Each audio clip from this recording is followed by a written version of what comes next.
The Israeli Prime Minister Benjamin Netanyahu has entered a Tel Aviv court to take the stand for the first time in a long trial that will likely force him to juggle between the courtroom and war room for weeks. Netanyahu arrived around 10 a.m. local time while a few dozen protesters gathered outside, some of them supporters and others demanding he do more to negotiate the release of some of the 100 hostages still held by Hamas in Gaza.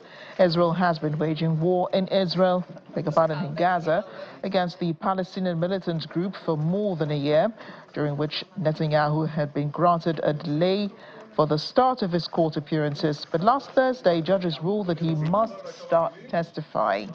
Charged with bribery, fraud, and breach of trust, Netanyahu will testify 3 times a week, according to the court, despite the Gaza war and possible new threats posed by wider turmoil in the Middle East, including in neighboring Syria. Netanyahu was indicted in 2019 in 3 cases involving gifts from millionaire friends and for allegedly seeking regulatory favors for media tycoons in return for favorable coverage. He denies any wrongdoing. In the run-up to his court date, he revived familiar pre-war rhetoric against law enforcement, describing investigations against him as a witch hunt. He denies the charges and has pleaded not guilty.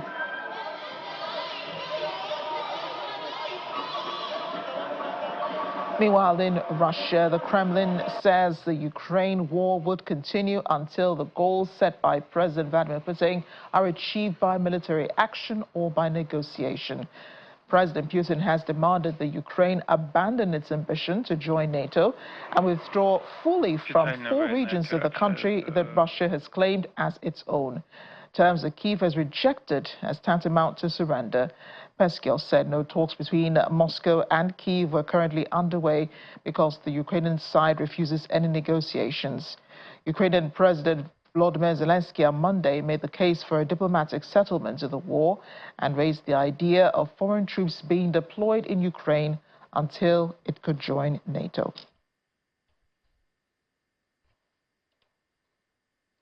A profile is emerging of 26-year-old man charged with the murder of the UnitedHealthcare's chief executive Brian Thompson in New York. Police announced on Monday that they had arrested Luigi Mangione after he was recognized at a McDonald's in Altoona, Pennsylvania. Officials said the Baltimore, Maryland native was found in possession of a so-called ghost gun, a largely untraceable firearm, and a 3-page handwritten document that indicated motivation and mindset. Mangione was born and raised in Maryland and has ties to San Francisco, California, according to New York Chief of Detectives Joseph Kenney. He has no prior arrests in New York, and his last previous address was in Honolulu in Hawaii.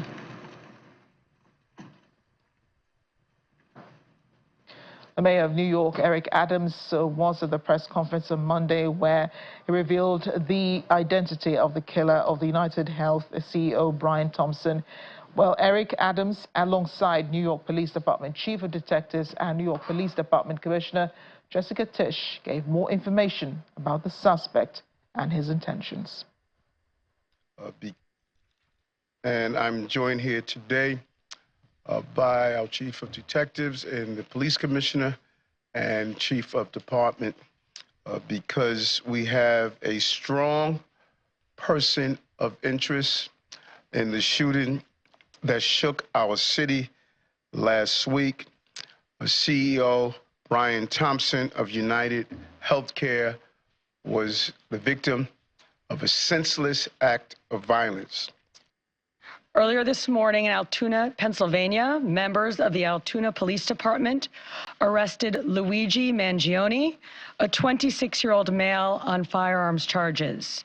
At this time, he is believed to be our person of interest in the brazen targeted murder of Brian Thompson, CEO of UnitedHealthcare, last Wednesday in Midtown Manhattan. The suspect was in a McDonald's and was recognized by an employee who then called local police. Upon further investigation, officers recovered a firearm on his person, as well as a suppressor, both consistent with the weapon used in the murder. They also recovered clothing, including a mask consistent with those worn by our wanted individual. Also recovered was a fraudulent New Jersey ID, matching the ID our suspect used to check into his New York City hostel before the shooting incident.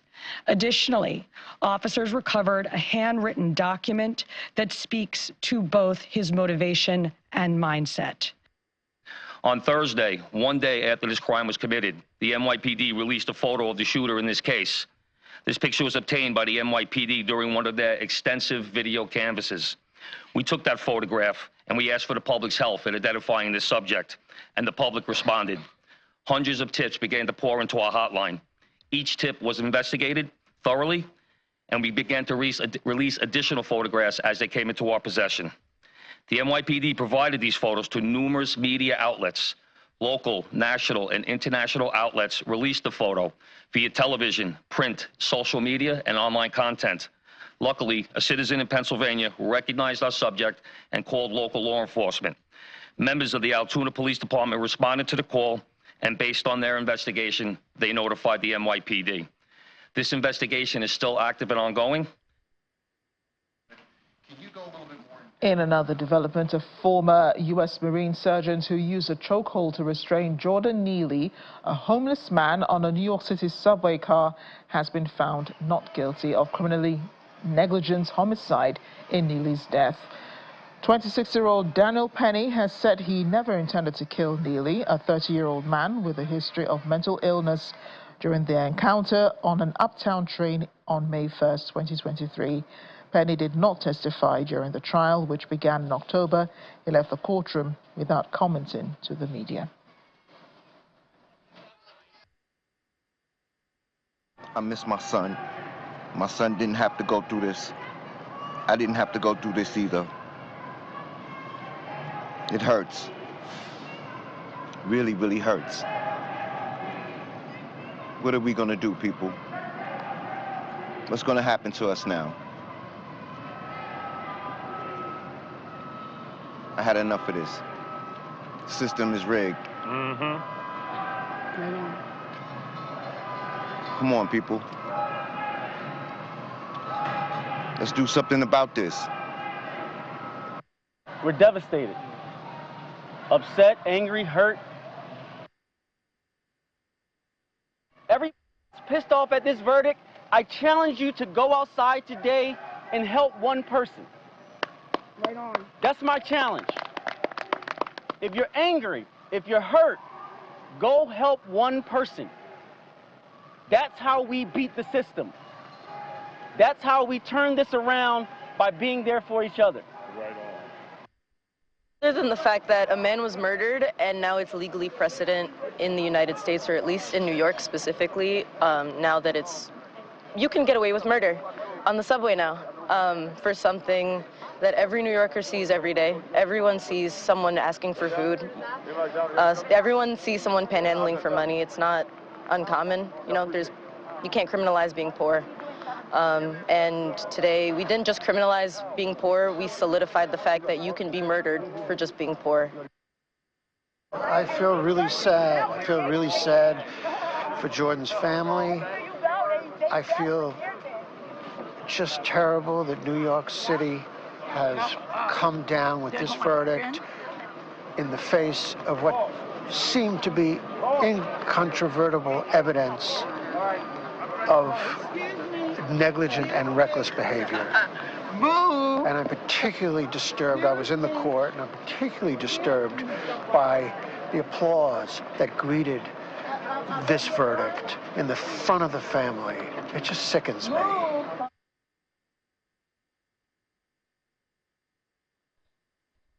Our correspondent in Washington, Maria Bird, joins us now. Maria, help paint the picture for us, because we're beginning with Neely's murder or homicide, or whatever way you'd like to put it, by Daniel Penny at a subway in New York. Help paint the picture for us what exactly happened on the day that Neely was murdered. Well, as we probably remember several months back, the gentleman was on the train. Many people said that he almost impersonated Michael Jackson. And so he was on the train, and there was an encounter between him and, obviously, as you've heard the young lady talk about, panhandling, asking for money, things of that nature. Is something that people are very much aware of that happens in New York City, and really, to be honest, many urban cities throughout the United States. Some of these things are occurring there. We know that there's a homeless population in New York. We know that there are some challenges as it relates to being able to address homelessness.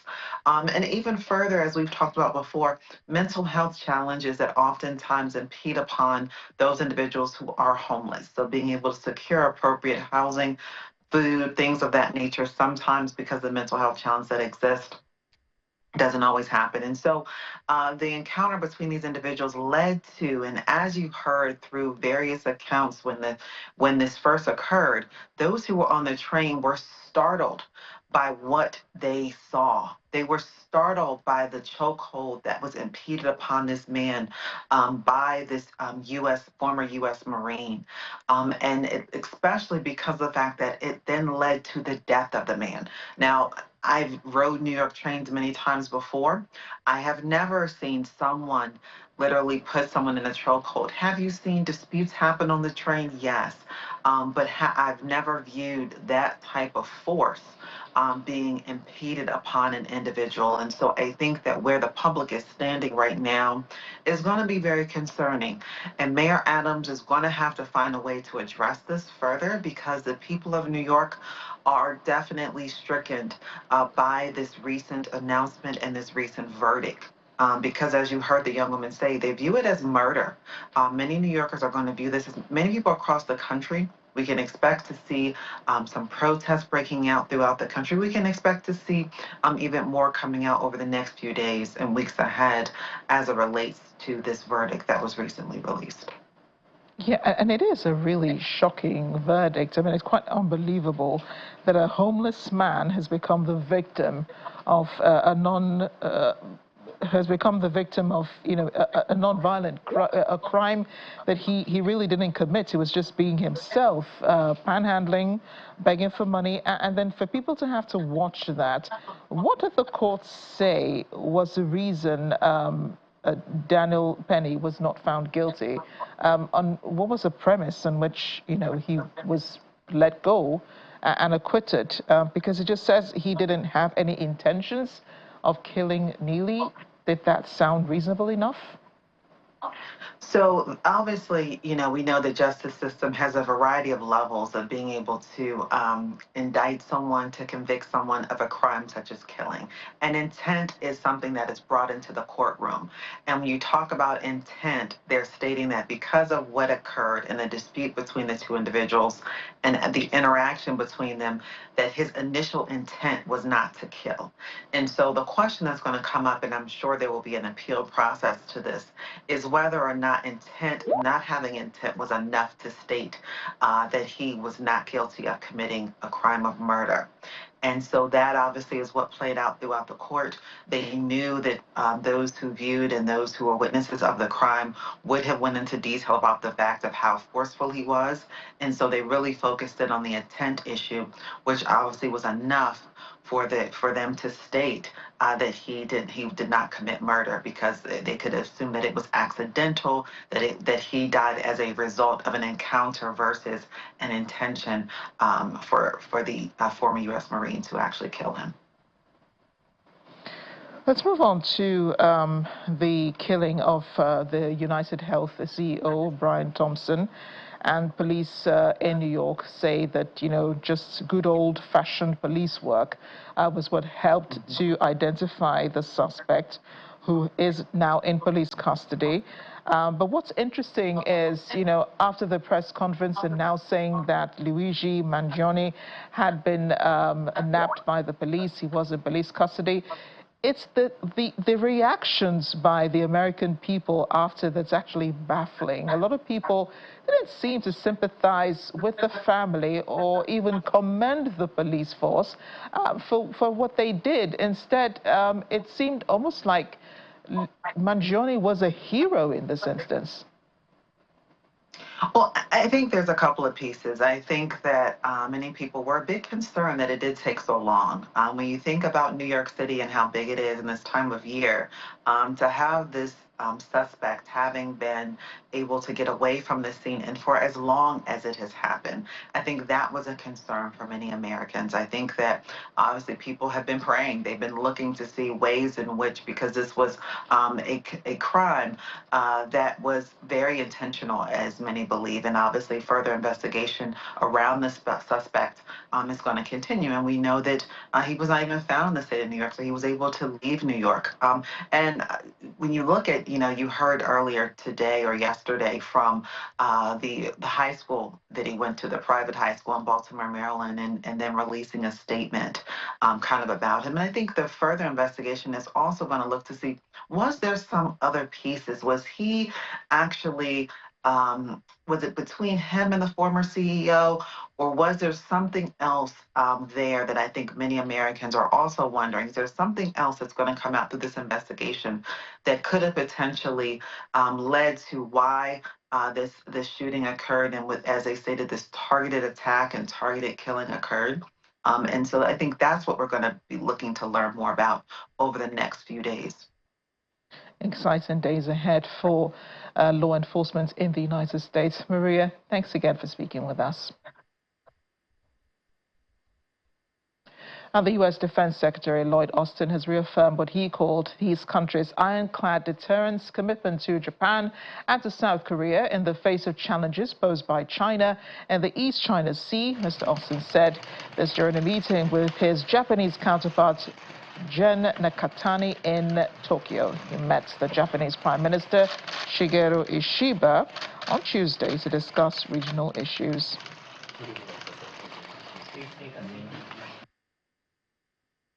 Now, we're clear-eyed about the challenges to peace and stability in this region and worldwide. And that includes coercive behavior by the People's Republic of China in the East China Sea and the South China Sea and elsewhere in the region. But we are meeting these challenges with confidence and resolve, and we remain committed to advancing our historic trilateral cooperation with the Republic of Korea. And let me be clear, America's extended deterrence commitment to Japan and to the Republic of Korea is ironclad. Haiti's Prime Minister's office says around 180 people were killed over the weekend in the city of Soleil after attacks that an NGO said were ordered by a gang leader who suspected his child had been made ill using witchcraft. The government says it would mobilize forces to track and annihilate those responsible, including Wharf Jeremy gang leader Monel Mikano Felix, whom it accused of planning the attack. The National Human Rights Defense Network said Felix had ordered the violence after his child became sick and after seeking advice from a voodoo priest who accused elderly people in the area of harming the child through witchcraft. Cité Soleil, a densely populated slum by the port of the capital, Port-au-Prince, is among the poorest and most violent areas of Haiti. A former South Korean defense minister has been formally arrested over his alleged collusion with President Yoon Suk-yeol and others in imposing martial law last week as authorities investigate whether their acts amount to rebellion. The martial law, the first in more than 40 years, lasted only about 6 hours in South Korea, but it triggered a domestic firestorm and large street protests. Yoon and his associates face criminal investigations and impeachment attempts, according to the Justice Ministry, which has now banned Yoon and 8 others from leaving the country. Authorities see them as key suspects in the martial law case. It'll be the first time, however, that a sitting president in South Korea has received a travel ban. The Seoul Central District Court said it approved an arrest warrant for the former Defense Minister Kim Yong-yeon on charges of rebellion and abuse of power.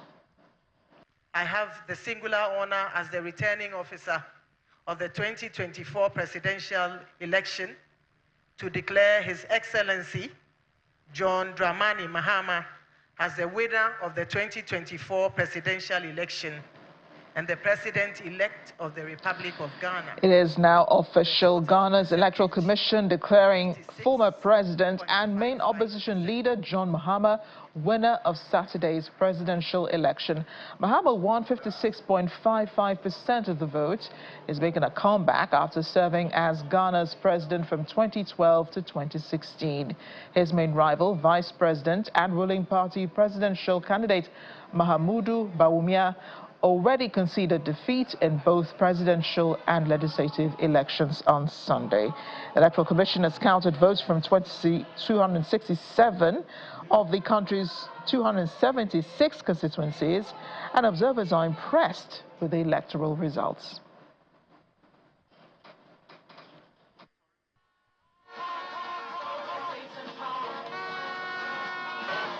And it will be the first time that John Mahama will be addressing supporters after now being officially declared winner of the presidential poll. He pledged measures to reform the government in what he called a national reset. His campaign has centered on renegotiating Ghana's $3 billion IMF bailout and easing business regulations. He's also promised to commence a 24-hour triple shift work system, enact tax reforms, and invest $10 billion in infrastructure.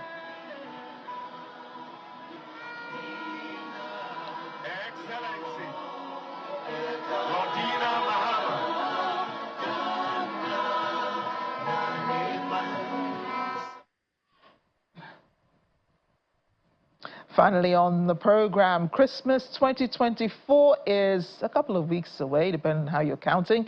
How are you preparing to celebrate? My producer says countries around the world have begun unlocking the festive season with Christmas decorations, tree lightings, and lots of Santa cheer. This next report gives a sneak peek into what Christmas mood is like in some countries. Christmas season, a time to celebrate love and giving.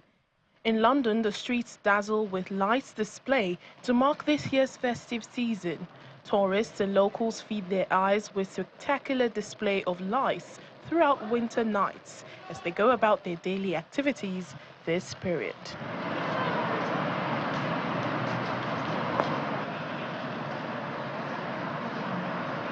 In Venezuela, residents are soaking up the Christmas atmosphere as decorations are set up all over the capital, Caracas. Local squares, streets, and trees are adorned with lights to usher in the year-end festivities. Crowds also gather every evening to catch a glimpse of the Christmas light tunnel. The festive ornaments brings Christmas cheer to the city, which is home to more than 3.5 million inhabitants.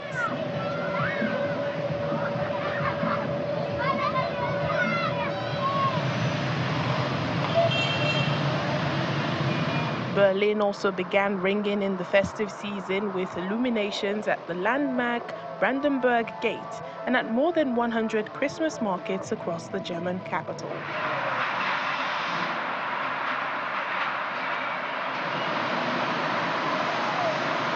Brussels is also lit up as the Belgian capital unlocks the Christmas season with light shows on the iconic Grand Place and people flocking to Christmas markets.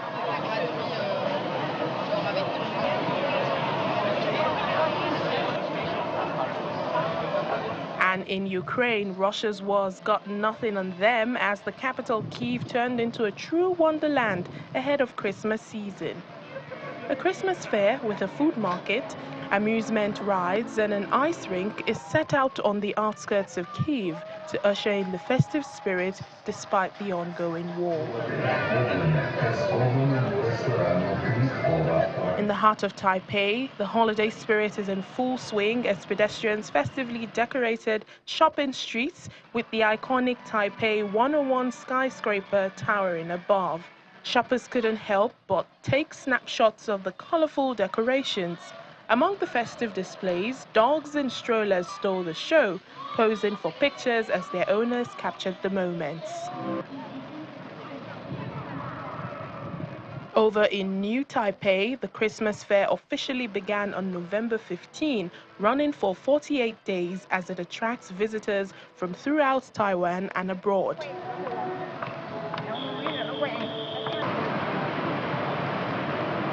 The Chinese city of Shanghai sees 3 Christmas markets as the center of attraction, drawing crowds of revelers looking for gifts, food, and some holiday cheer. The markets, decorated with dazzling lights and colorful decorations, features giant Christmas trees, Santas, and a merry-go-round. Christmas is not traditionally celebrated in China, but it is common for young couples and some families to spend the holiday together.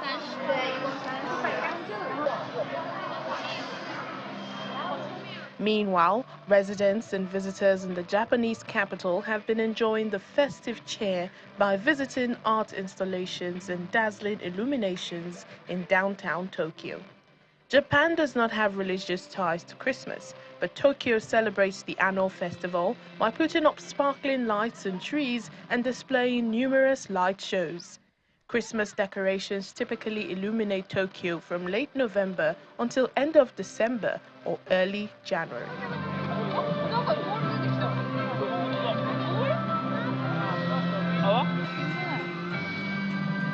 And colorful lights and shiny decorations have begun adorning Manila, the capital region of the Philippines, with 16 interlocked cities as it gears up for the upcoming Christmas festivities. The Philippines typically starts celebrating the Christmas season from as early as September, with Christmas music played at malls and public places before festivities gradually culminate in December. Parks, roads, and buildings are embellished with Christmas lights and holiday decorations. Christmas is a major celebration for the Philippines, with over 80% of its population practicing the Catholic faith.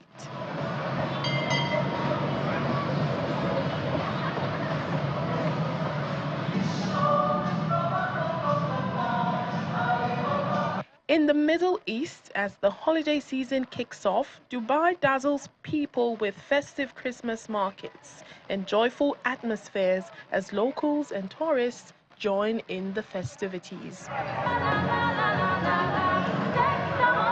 And it's a dog parade in Bolivia. Dozens of albino dogs and their human companions parade through the streets of La Paz to lift the holiday spirits in the traditional Christmas parade.